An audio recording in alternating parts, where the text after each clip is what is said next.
नमस्कार जी। कहते हैं कि इंसान का जन्म बहुत कीमती है, बहुत अनमोल है।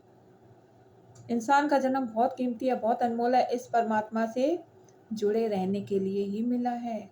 सत्य के संग जुड़ने के लिए मिला है। गोल्डन चांस, कोई गारंटी नहीं है कि इसके बाद आपको इंसान का जन्म मिले या न मिले।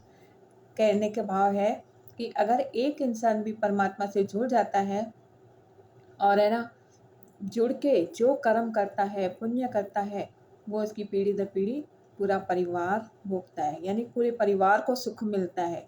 जिस तरह एक भरी हुई बस जा रही थी, उसमें कम से कम 50 यात्री थे। जब जा रही थी तो रास्ते में अचानक बिजली कड़की और बारिश पड़ने लगी। तो जैसे कि ना, कंडक्टर कहने लगा कि इस बस के अंदर पता नहीं कौन सा यात्री पापी है। ऐसा ना हो कि बिजली पूरी बस के ऊपर गिरे। न जाने कौन सा यात्री है जो इसके अंदर बैठा है और बिजली इतनी कड़क रही है और कहीं गिर न जाए। तो कंडक्टर कहता है कि एक काम करो, ये जो सामने पेड़ है, एक एक जना जाके उस पेड़ को हाथ लगा के आओ। जो उस पेड़ पे जाएगा, जो पापी होगा, बिजली उसके ऊपर ही गिरेगी। कि जो पापी होगा, बिजली उसके ऊपर गिरेगी। तो एक एक जना यात्री जाता है और जाके और धीरे धीरे वापस आ ही जाते हैं। एंड में एक बुजुर्ग बैठा हुआ था। तो कंडक्टर कहता है कि बाबा आप जाओ, तुम्हारी बारी है। लेकिन बाबा जा ही नहीं रहे थे। कह रहा था मैं नहीं जाऊंगा। तो कंडक्टर ने बोला कि सबसे बड़ा पापी तो यही है, तभी तो नहीं जा रहा। लेकिन उसको जिद करके भेजा कि नहीं जाओ, 49 होके आए हैं, अब तुम्हारी बारी है। जैसे ही वो धीरे धीरे जाता है बाबा, तो जैसे ही पेड़ के नीचे खड़ा ही होता है, तो सारी बिजली आके बस के ऊपर ही गिरती है। यानी कि 49 के 49 बिजली की चपेट में आ जाते हैं। पूरी बस जल जाती है। लेकिन वो जो बुजुर्ग इंसान था वही बचा। कहने का मतलब है कि वही एक बुजुर्ग था जिसने इतने पुण्य किए थे। जो 49 के बीच में बैठा हुआ, इस 50 लोगों के संग बैठा हुआ यात्री था, उसकी वजह से ही ये सारे 49 बचे हुए थे। यानी कि उस बुजुर्ग की वजह से ये पूरी बस का बचाव था। जैसे ही बुजुर्ग उतरा और ये 49 के 49 जल गए।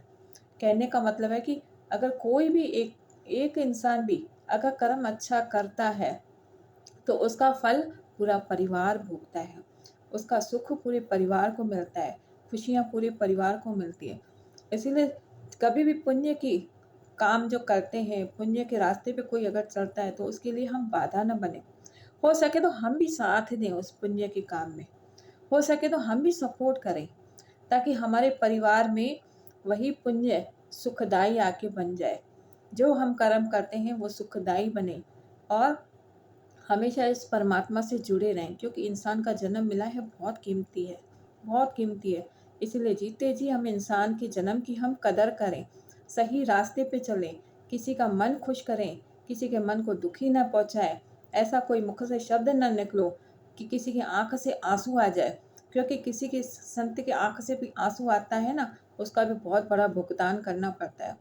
तो ऐसा कर्म ना हो कि किसी की आंख में आंसू आए हमारी वजह से। क्योंकि ये इंसान का जन्म मिला है, कीमती है।